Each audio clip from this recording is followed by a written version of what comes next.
Okay, I'm back from Japan. I figure now that I'm back, before going back to pumping out videos, I should probably show you all the fun Monster Hunter stuff I got or saw while I was there. The worst thing I got in Japan, by far, was sick. And not Gore Magala cool frenzy sick, but just like regular sick.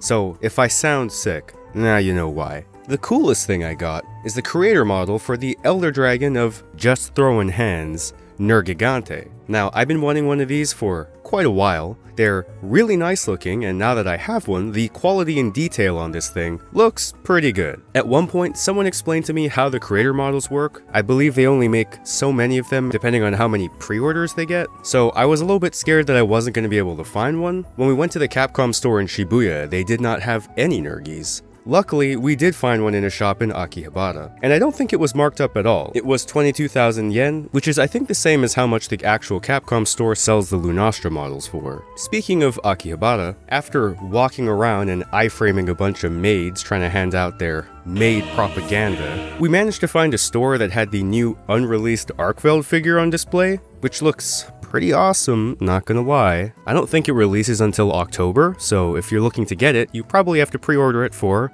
22,000 yen. Some of you guys probably know that I was trying to cop a feline pendant. Yeah, those were gone. I'm assuming they're pretty popular because I went back like multiple times and they were just hunted to extinction. Luckily, there's other cool stuff at the Capcom store like the giant Rathalos foot, so you can reenact your favorite Rathalos foot fantasies. And I guess the longsword is there too. But if you want to see more IRL Monster Hunter stuff, the Monster Hunter Sakuba is another cool place to check out. Now the food items there are like 90% just regular food items with Monster Hunter names, but a few of them are kind of funny, like the Yankutku pizza. However, the real cool thing would be all the props they have lying around, ranging from weapons to armor, the quest board, the animals, and they have tons of cases filled with all the different figurines and plushies and stuff that they've released throughout the years. So if you're into that sort of thing, I would recommend checking it out if you decide to go. They also give you like a monetary discount if you go and slaughter a Chattacabra on one of their copies of Wilds they have running in the back. So you can also save money by beating the crap out of Frog Boy. If you're not so much into literal props, luckily for you, I also bought a bunch of Monster Hunter paraphernalia. You guys probably know that I started trying to collect Monster Hunter game guides and concept art books. I already had Tri and 4 game guides before I left, as well as Monster Hunter encyclopedias 1, 2, and 3.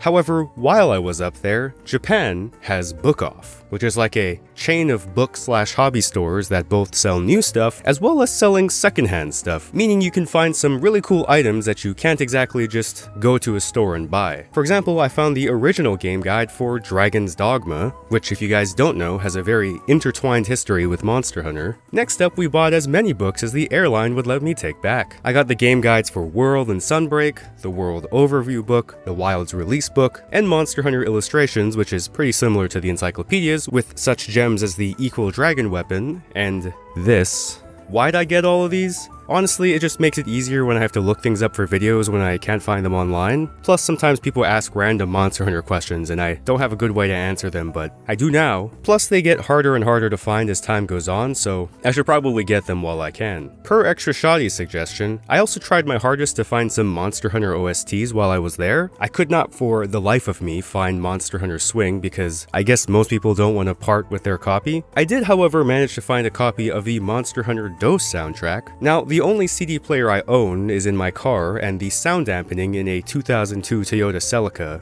is basically non-existent. So I'm gonna just try and turn the sound up all the way and listen to the sounds of Monster Hunter over the sounds of my engine. Anyway, hope you guys enjoyed this quick update. If you guys ever go to Japan, or have been, to do a look at Monster Hunter stuff, let me know how it was, or how it goes. It's gonna be back to Monster Hunter content again for me. So I'll see you guys soon. Thanks for watching.